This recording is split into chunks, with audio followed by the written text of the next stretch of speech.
What's going on, guys? It's Bowie bringing you my first ever video. Today's video is showing you one of my personal favourite builds to use in 2K20.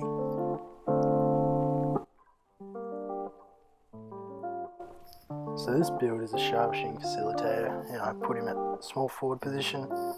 The pie chart I chose for this, I'm pretty sure, was the green and orange pie chart. I think this build I made pretty early in the year, but it was, I'm pretty sure, the second build I made. It was more for a spot up shooter for rec and pro-am, but it can be the main ball handler. So looking at the stats of this build, it has pretty solid stats in shooting with an 82 mid-range, 82 3-pointer and an 83 mid-range, and then ball handling gets to a 76 at 99.9, but so that's good enough for the pro dribble moves. But other than that, the defense and finishing are pretty average, but that's not really necessary for this build as it was made for being, like I said, a more spot up shooter for the rec and pro-am. And yeah, moving on to the badges, we only just get the one finishing, which I tend to play around with, but at the moment I've just been using Pro Touch. Don't really know why, it's just been working the best for me. And then defensive, just usual clamps for clamps. Usually just using Park, but then in rec pro-am I'll switch it to either Interceptor or Intimidator, which I find the most useful. But at the moment I'll just keep on clamps. So these are the badges I've been using most of the year with shooting, and which I found the best use for this build so far. It's pretty standard badges, not really going to say much, but sometimes I'll usually put Green Machine on silver, put Deadeye up to Hall of Fame just for fun really.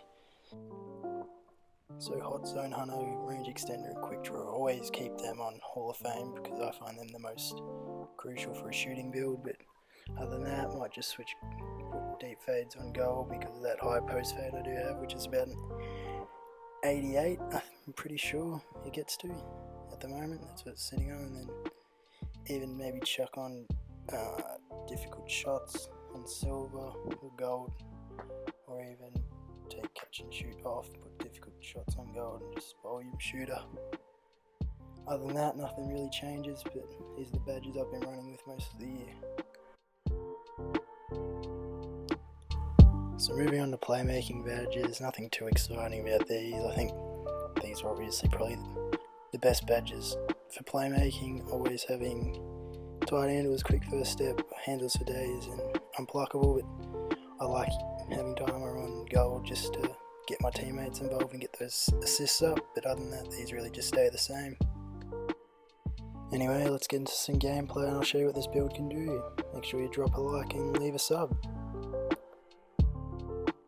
So first gameplay was just a park game with some of my mates playing and coming up against a pretty decent team, but obviously I'm not going to claim I'm the best player or most competitive, but other than that, just a little hezzy, snatchback, green.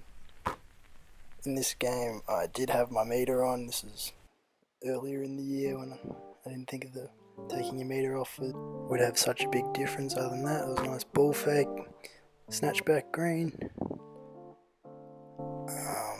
Yeah, just being patient here, resetting the offense, get the screen, hezzy, green. So this player just fell asleep on defense, let my man get the easy three, but it don't matter, just came straight back, did a little pass fake, get the screen, snatchback green. So the jump shot I've been using over here is straight 38, probably been the most useful for me. Never had a problem with it, use it on all of my builds and it's just really consistent, I think. So next play, 15-19, they miss a wide open shot, they get the rebound. This guy does a nice hezzy, nice pass fake, and then hits the three. But this play we really need to finish this game off, otherwise I think they would have came down and probably hit a three more than likely, but here just got him jumping and hit the 3. I'll just show you again. Bang. So I ended up shooting 6 from 6 from 3, all greens. So this rec game is probably one of the first few games where I took my meter off and I found such a big difference between them. Just showing you the second half of this game, just showing how this build can be a spot up shooter in the rec. Didn't really get used that much from my teammates in the first half, but I think dropped 54 this game. I only missed about 5 or 6 shots. I think I could have dropped at least 80 if I got the ball more in the first half, but can't really expect much from teammates in the rec and walk on. But look at that deep shot, green.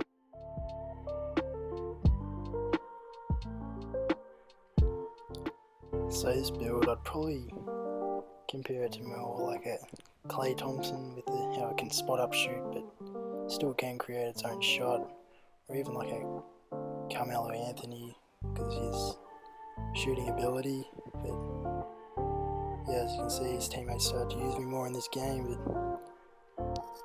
and basically when I started to cook up, the other team just kind of just gave up. I mean, just started leaving me open.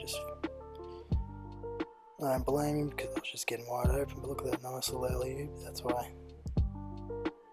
Yeah, it's just overall I really enjoy using this build. It's such a fun build to use. I'm not going to say it's the best build, but I definitely love using it just because it shoots. But look at this shot. Step back to the logo, green. Let's just rewind that because that was pretty nice. Step back, green. Anyway, that was the end of the game. We won by about 60 points in the end. So yeah, just dropped 54.